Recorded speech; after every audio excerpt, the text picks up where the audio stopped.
साधु सहज समाधि भली। संत कबीरदास जी ने अपनी पवित्र वाणी में ये वचन कहे थे। संत तो वही होते हैं जिनकी समाधि सहज ही लग जाती है। और ये बात ब्रह्मऋषि श्री देवराह बाबा पर ठीक बैठती थी। उनकी समाधि इतनी सहज थी कि इसका पता ही नहीं चलता था। वह कब समाधिस्थ हो जाते थे। जैसी उनकी ये समाधि सहज थी, वैसी ही उनकी शांभवी मुद्रा भी सहज थी। बाबा कभी अचानक बात करते करते ही समाधि में लीन हो जाते थे, और वो समाधि 1-2 घंटे की नहीं, 3-4 घंटे बाद खुलती थी।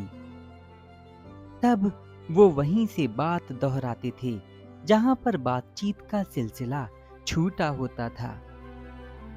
वे बहुत सारे भारत के और विश्व की जाने माने लोगों के गुरु व भारी आकर्षण के केंद्र थे।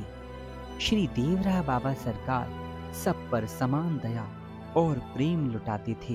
बाबा का नाम लेते ही बहुत बड़े सांप्रदायिक दंगे शांत हो जाते थे। इस प्रकरण में ऐसी कई घटनाएं हैं। जब बाबा का नाम सुनते ही 2 विपरीत जाति और धर्म के लोगों ने वहां पर झगड़ा बंद कर दिया। ऐसी ही एक घटना है काशी की, जब 10-15 हजार ब्राह्मण समाज के लोग, इतना ही हरिजन समाज के लोगों में पूजा पाठ को लेकर भयंकर दंगा ठन गया। हरिजनों ने ब्राह्मण समाज से कहा, बहुत दिनों से तुमने पूजा पाठ किया है, अब तुम आकर हमारा काम करो और हम तुम्हारा काम करेंगे।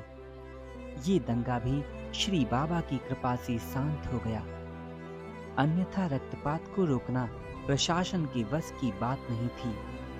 जब बाबा के पास वे दोनों पंथ पहुंचे तो बाबा ने कहा, बच्चा, हरिजन भी गंगा माई की तरह पवित्र हैं, क्योंकि गंगा जी भगवान श्री हरि के चरणों से निकली हैं। ऐसे ही हरिजनों की उत्पत्ति श्री हरि के चरणों से ही हुई है। बच्चा, जब परम पिता विराट स्वरूप धारण किए थे, तब उनके मुख से ब्राह्मण की उत्पत्ति हुई, उनके वक्षस्थल से क्षत्रियों की, उनके उदर से वैश्यों की और उनके चरणों से शूद्रों की उत्पत्ति हुई। इसीलिए सभी जाति, सभी वर्ण के लोग भगवान विष्णु की ही संतान हैं। बाबा मुस्लिम धर्म और अंग्रेजों को अलग नहीं मानते थे। बाबा की दृष्टि में सब समान थे। बाबा ने कहा था, बच्चा, जब गर्ग ऋषि ने क्रोध करके काल यवन को अपने तप से प्रकट किया था, क्योंकि काल यवन गर्ग ऋषि के तेज से उत्पन्न हुआ, इसीलिए वो यमन कालांतर में ब्राह्मण कहलाए। वास्तव में वे ब्राह्मण ही हैं, लेकिन देश काल और परिस्थिति के हिसाब से वो एक पंथ बन गया। उनकी दैनिक जरूरतें हिंदू धर्म से अलग थीं और वहां पर परिस्थितियां भी बिल्कुल विपरीत थीं। इसीलिए वो एक अलग पंथ है, लेकिन सारे धर्म, सारे पंथ सनातन धर्म से ही प्रकट हुए हैं। इसीलिए सनातन धर्म यानी हिंदू धर्म सबकी माँ है। ऐसे ही अंग्रेजों की उत्पत्ति रावण के पुत्र नरांतक से हुई। जब उसने माता सीता के रावण द्वारा चुराए जाने पर श्री राम की सेना से युद्ध करना नहीं चाहा, तो वो दूर उत्तरी प्रदेशों में चले गए और वहां के ठंडे क्षेत्रों के कारण उनकी जीवन शैली एवं उनका शारीरिक स्वरूप भी बदल गया और वे अंग्रेज बन गए। क्योंकि रावण भी ब्राह्मण था, इसीलिए अंग्रेज भी ब्राह्मण हुए।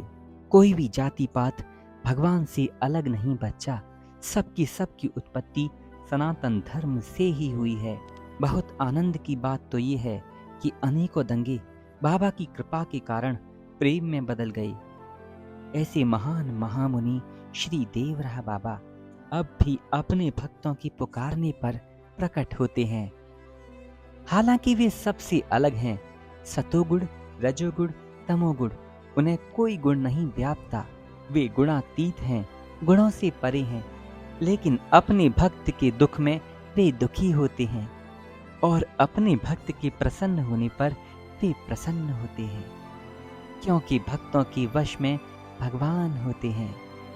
मित्रों, गुरुदेव को भगवान से भी पहले पूजा गया है, क्योंकि भगवान की राह वे ही दिखाते हैं।